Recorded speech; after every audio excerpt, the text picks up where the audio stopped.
کیا نام تھا پہلا؟ کہتے ہیں میرا نام پہلا چندربان تھا، اب نام محمد علی ہے۔ سورت کوثر ہمیں تو سمجھنے کچھ نہیں۔ میں نے ایک صاحب کو سورت کوثر بتائی، میرے بتانے سے پہلے میں پڑھ رہا ہوں، میں نے کہا میری تو سن لیں، میری سن تو لیں۔ آپ ایسا کریں، دھیان، توجہ، اہتمام کے ساتھ، دھیان، توجہ، اہتمام۔ ایک نا میں نے ایک صاحب کو دیکھا، کھانا آیا سامنے، اس نے پہلے بازو ایسے کیے، یہ اہتمام، دھیان، توجہ، خشوع بتا رہا ہوں ذرا آپ کو۔ اس نے بازو ایسے کیے، پھر اس نے کپڑے ایسے کیے، پھر اس نے نیچے دیکھا، واہ بھائی واہ، آج تو بڑا، آج میں اس نے کہہ کر لگایا ایسے، میں نے تو مصنوعی سا لگایا نا، اس نے آخری درجے کا کہہ کر لگایا۔ کمال ہے جی، واہ جی واہ۔ اچھا جی، اس کے بعد اس کو ہوش نہ رہا، کوئی نہ مجھ کو یاد رہے۔ اہتمام، توجہ، خشوع خضوع، اہتمام توجہ، یہ ہے اہتمام توجہ۔ اس اہتمام توجہ سے سورت کوثر کو پڑھ کے دیکھ، اس اہتمام توجہ سے سورت کوثر کے پڑھ کے دیکھ۔ اچھا، جس نے اس اہتمام توجہ سے سورت کوثر کو پڑھا ہے، پھر اس کو بیٹے ہیں، پھر اس کو نعمتیں، پھر اس کو ہدایت، پھر اس کو ایمان، پھر اس کو کلمہ، پھر اس کو زندگی، اور پھر حاسدوں کے حسد سے بچنا، اور دشمن کے شر سے بچنا، اور لا علاج بیماریوں سے نکلنا، اور پھر یہ زندگی کی راہیں اور راستے ملے۔ یقین کے ساتھ کر کے دیکھ تو صحیح کہ جو شخص یہ چاہتا ہے اللہ میری نسلوں کے لیے رزق کے دروازے کھلے رکھ، رزق کے روحانی اور رزق کے جسمانی، اللہ میری نسلوں کے لیے دنیا کی مہنگائیاں، حالات، کرائسس، ناکامیاں، اور پتہ نہیں آگے مہنگائیوں کی صورتحال کیا ہوگی، لیکن اللہ مجھ سے اور میری نسلوں سے رزق نہ چھین، تو فرمایا اس شخص کو کہے کہ سورۃ فاتحہ پڑھ، اور سورۃ فاتحہ کو ایک بار پڑھ، اور جب پہنچ ایاک نعبد و ایاک نستعین، اس کو 40 منٹ ایسے وجدان، ایسے درد، ایسی کیفیت کہ کوئی دنیا کا کوئی فرد مجھے یاد نہ رہے سوائے اس کی ذات کریمی کے، اور اس کو دہرا دہرا دہرا دہرا، اس کو دہرا، اور کہا کہ میں نے وہ پڑھنا شروع کر دیا، میں نے پڑھنا شروع کر دیا۔ شیخ حامد کوفی کہتے ہیں کہ کوفہ میں ہمارے ہاں ایک رئیس تھا، اور لوگ اس کے در سے کھاتے تھے، اور لوگ اس کے در سے بہت لیتے تھے، اور بہت سخاوت چلتی تھی، اور سنا تھا کہ اس کے والد بھی ایسے رئیس تھے، اور سنا تھا اس کے دادا بھی ایسے رئیس تھے، اور یہ بات سنی تھی کہ اس کے دادا نے کوئی عمل کیا تھا، اور ایسا نہیں، دادا کے بڑوں نے کوئی ایسا عمل کیا تھا جس میں اللہ سے نسلوں کے لیے رزق اور رزق کے خزانے منوائے تھے۔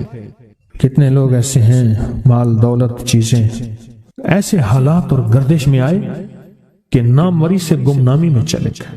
مجھے یاد ہے کہ میں ٹاؤن شپ میں ایک بندے سے ملا، یہ بات ہے آج سے کچھ 27-28 سال پہلے کم و بیش، ایسے چھوٹا سا کمرہ تھا، اور مختصر سی 2-3 کرسیاں، ایک ٹوٹی سی میز، اور کہا کہ میں لاہور میں میرا سکہ چلتا تھا، میرا نام یہ ہے، نام مناسب نہیں، رازداری زندگی کا پہلا حصہ ہے، اور میرا نام یہ ہے، اور میرا اپنا ذاتی جہاز تھا، اور یہ مال تھا، اور یہ چیز تھا، اور آج میرا حال یہ ہے کہ اگر میں دوائی لوں گا تو یہ بندہ پیسے دے گا جو ساتھ کھڑا تھا، میرے پاس دوا کے پیسے نہیں ہیں۔ مجھ سے ایک ہمارے مخلص ہیں، وہ کہنے لگے کہ میرے والد جن کے پاس جاب کرتے تھے، ان کا بہت بڑا کاروبار تھا، انہوں نے اس دور میں 14,000 کی گاڑی لی تھی نئی، اور پھر 16,000 کی گاڑی لی، نئی گاڑی، کتنے کی؟ 16,000 کی گاڑی لی، 100 کا نوٹ بانٹتے تھے، صبح سے شام تک، شام سے صبح تک لوگ لین لگا کے لیتے تھے، اور جس دور میں 250 روپے کے 5 مرلے جگہ ملتی تھی، 250 فٹ جگہ ملتی تھی، نہ 125 فٹ، 125 جگہ ملتی، 5 مرلے 250 روپے کی، اور وہ بیچتے تھے۔ اور پھر ایک وقت ایسا آیا ہر چیز ختم ہو گئی۔ میرے پاس ایک ڈرائیور تھا، وہ کہنے لگا کہ میرے مالک ہیں جن کے پاس پہلے میں کام کرتا تھا، ان کے حالات آ گئے تو میں نے آپ کے پاس آپ کے ڈرائیوری کی، اگر رمضان میں کوئی بچا ہوا لنگر ہو تو انہیں بلا لوں، آپ دے دیں گے؟ تو ہم رمضان میں مجمع آتا تو کوشش کی جاتی ہے کہ ان کو کھانا تازہ کھلایا جائے، تو میں نے کہا ٹھیک ہے، کہا کہ کچھ پیسے بھی ہو جائیں۔ کون ہے؟ کہا کہ فلاں لاہور کا، نہیں جانتے آپ؟ ہاں جانتا ہوں، اتنی بڑی سوسائٹی ہے، بڑی مالداروں کی۔ کہا یہ 28 مربع جگہ انہی کی تھی، اور آج سے 40 سال پہلے انہوں نے یہ جگہ بیچی تھی اور اتنے کروڑوں میں اتنے میں بیچی تھی. اب وہ ایک چھوٹے سے مکان میں رہتے ہیں. سب کچھ ختم ہو گیا ہے, سب کچھ ختم ہو گیا ہے, اور ان کے گھر کھانا نہیں ہوتا. اور آپ اگر کھانا دیں گے تو ان کے گھر میں 2-3 وقت اچھا گزر جائے گا. میں اپنی نسلوں کے لیے تمنگری منوا لے, اپنی نسلوں کے لیے رزق منوا لے, اپنی نسلوں کے لیے وسعت منوا لے. تو کہے کہ مال بہت ہے اور نسلوں کے کام آئے گا. مال رکھنا جائز ہے, حلال جائز ہے, لیکن یہ شرط نہیں ہے کہ وہ رہے گا یا نہیں رہے گا. یہ میری ساتھ چوک ہے, یہاں کرتبہ چوک, یہاں 2 پلازے مجھے ایک بندے نے بتائے. اب اس کے نہیں ہیں, کہا یہ اور یہ اس بندے کا ہے, فلاں نام کے بندے کا, اور اس کا آج کچھ نہیں رہا. اب وہ جس کسائی سے گلبرگ میں ہے, یہاں لاہور میں, جس سے بہت منو گوشت آتا تھا اور بڑے بڑے رئیس دعوتیں پکتی تھیں, چپ کر کے جاتا ہے اور وہ کچھ پیسے اس کی مٹھی میں ڈال دیتا ہے اور وہ اس سے زندگی کا گزر بسر ہوتا ہے. میں یہاں لاہور میں فیروز پور روڈ پہ ایک جگہ گیا تو انہوں نے وہ جگہ پہ کھڑے ہو کے دکھایا, وہ سامنے جو بنگلہ ہے, میں نے کہا وہ تو محل ہے. کہہ رہے یہ اس بندے کا ہے. اب ایک کمرہ اس کو ہم نے دیا ہوا ہے اور وہ بنگلہ, وہ محل, وہاں وہ کھڑکی اس طرف کی بند رکھتا ہے کہ میری نظر اس پہ نہ پڑے. وہ سب کچھ اس سے چھن گیا ہے. سنیں, یاد رکھیں, جو اللہ کے خزانوں سے ملتا ہے وہ تیری جیب سے جا نہیں سکتا. وہ دنیا کی جیبوں اور مالوں سے جو ملتا ہے وہ تیری جیب میں رہ نہیں سکتا. یہ جو عمل ہے نا, نسلوں کے لیے رزق منوانا, برکت منوانا, نسلوں کے لیے, نسلوں کے لیے رزق منوانا, نسلوں کے لیے برکت منوانا, یہ جو عمل ہے, بس اب میں نے آپ کو عرض کیا نا کہ آپ پوچھیں کتنے دن کریں گے. میں نے کہا دل خود بولے گا, من خود بولے گا, اندر خود بولے گا. میں نے آپ کو کچھ واقعات سنائے ہیں, بڑی بڑی ہستیوں کے واقعات, بڑی بڑی ہستیوں کے واقعات. یہ اس میں سعودی عرب مکہ مکرمہ میں ایک جگہ ہے, اس کا نام خالدیہ ہے سوسائٹی. میں وہاں ایک عرب سے ملا, شیخ ابو ترکی اسے کہتے تھے. تو اردو عربی تو مجھے آتی نہیں, بس تھوڑی بہت ایسے شدھ بدھ ہے.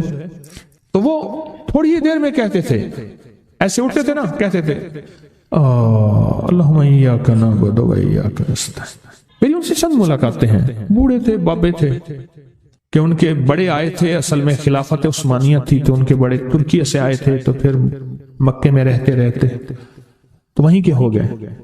ان کا جو خادم تھا وہ اردو بولنے والا تھا اور انڈیا کا تھا, اس سے میرا تعلق تھا. تو میں نے اس سے پوچھا, میں نے کہا تیرا جو ہے یہ بابا یہ کیوں پڑھتا ہے؟ یہ پتہ نہیں, میں پوچھ کیوں پڑھتا ہے؟ اس نے کہا جلالی بابا ہے. تو کہے گا مجھ سے. میں نے کہا میرا کہے. اچھا, وہ میرے اشارے دیکھ رہا تھا تو اس نے عربی سے پوچھا کیا کہتا ہے. اس نے ڈرتے ڈرتے کہا کہ جی آپ یہ کیوں پڑھتے ہیں. تو بڑا خوش ہو گیا, کہنے لگا پہلا بندہ ہے جس نے مجھ سے پوچھا, آج تو کسی نے پوچھا نہیں, پہلا بندہ ہے جس نے مجھے یہ پوچھا ہے.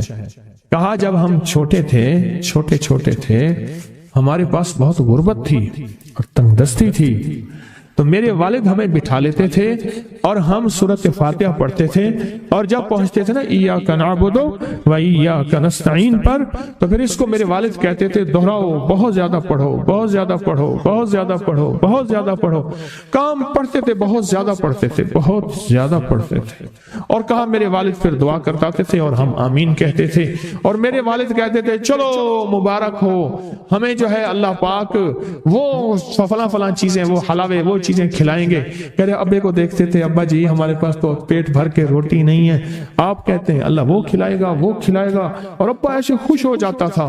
کیوں؟ ابے کو یقین تھا کہ سورۃ فاتحہ اس کریم نے قبول کر لی اور میرا کام ہو گیا. وَمَن يَتَوَكَّلْ عَلَى اللَّهِ. ہاں میرے بندے, میری ذات پہ بھروسہ کر کے دیکھ, میرے قریب آ کے دیکھ, مجھ سے دوستی لگا کے دیکھ تو صحیح, پھر میں کر کے دکھاؤں گا. یہ جو وظیفے ہیں کسی درویش کی یا کوئی درویش نے جس کو اجازت ہے اس کی اجازت صحیح ہو. ہر بندہ اجازت دینا نہ شروع کر دے.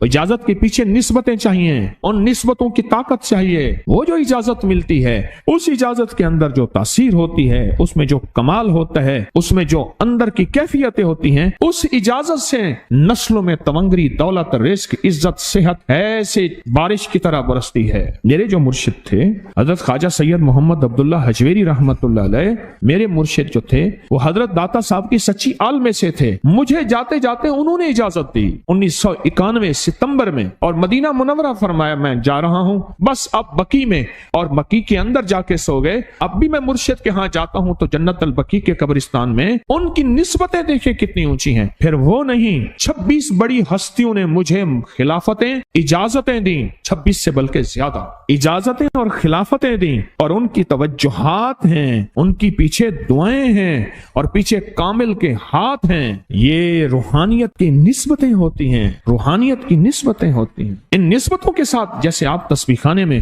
ماشاءاللہ پوری دنیا میں لوگ یہاں آئے ہوئے ہیں، اور بڑے بڑے ہستیاں یہاں آئی ہوئی ہیں جو مٹی ہو کے چٹائیوں پہ پڑے ہیں، خواتین میں بھی مردوں میں بھی، بڑے بڑے عہدوں والے، عزتوں والے، بڑے بڑے مقام والے یہاں اپنے مرشد خانے میں بے حیثیت ہو کے پڑے ہیں.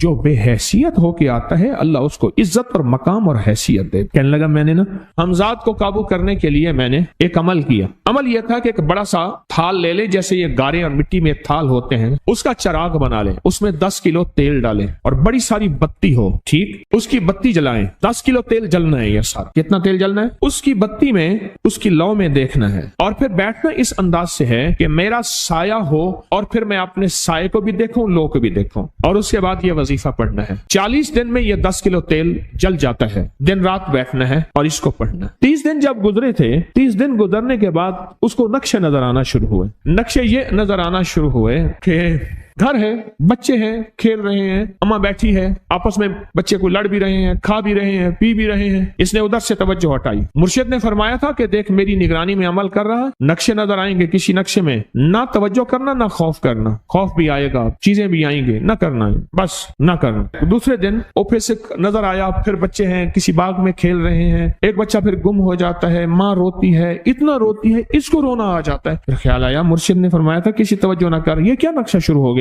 اچھا پھر 2 دن کے بعد نقشہ آیا، بچے کھیلتے کھیلتے کھجور پہ چڑھ گئے، ایک بچہ جو اوپر سے گرا اس کے بازو ٹوٹ گئی، لات ٹوٹ گئی. اب پتہ چلا وہ تو مر گیا. اب اس کی میت پہ جو اماں نے بین ڈالے، جو ابے نے روئے اور گھر کی مائیاں روئی. اصل اس کو وظیفے سے ہٹانا تھا، اور اس کی نظر جو وہ وہاں سے نظر سے ہٹانا تھا. پھر اس کو مرشد کا خیال آیا کہ توجہ نہیں ہٹانی، دھیان نہیں ہٹانا. پھر خیال آیا جب مرشد کامل ہو فائدہ کبھی نہیں ہوگا جب تک یقین کامل نہ. اصل توجہ ہٹانی ہے، اور بہت زیادہ رونا اور اتنا رونا کہ سرکار کا خیال آیا، بچے کو لے جا رہے ہیں، اس کی میت پھر قبر کھود رہے ہیں، پھر اس کا یہ کر رہے ہیں. رونا اتنا کہ اس کے آنسوں، رونے کی کوئی کیفیت تھی مائیوں کی. 2 دن ابھی رہتے تھے 40 دن میں سے. تو پھر وہی گھر نظر آیا، بچے کھیل رہے ہیں. شوہر آیا، اس نے آ کے کہا مجھے روٹی دو. اس نے کہا گھر میں تو کچھ بھی نہیں ہے، لکڑیاں ہی نہیں ہیں، آپ نے کچھ دیا ہی نہیں. میاں بیوی کی لڑائی ہو گئی. اس نے کہا پھر ٹھیک ہے میں آج سب کو جلا دے. اس نے کہا لکڑیاں لے آیا، ادھر ادھر سے لکڑیاں لا کے نہ سے اس نے وہ لکڑیاں جلائیں، بچوں کو اٹھا کے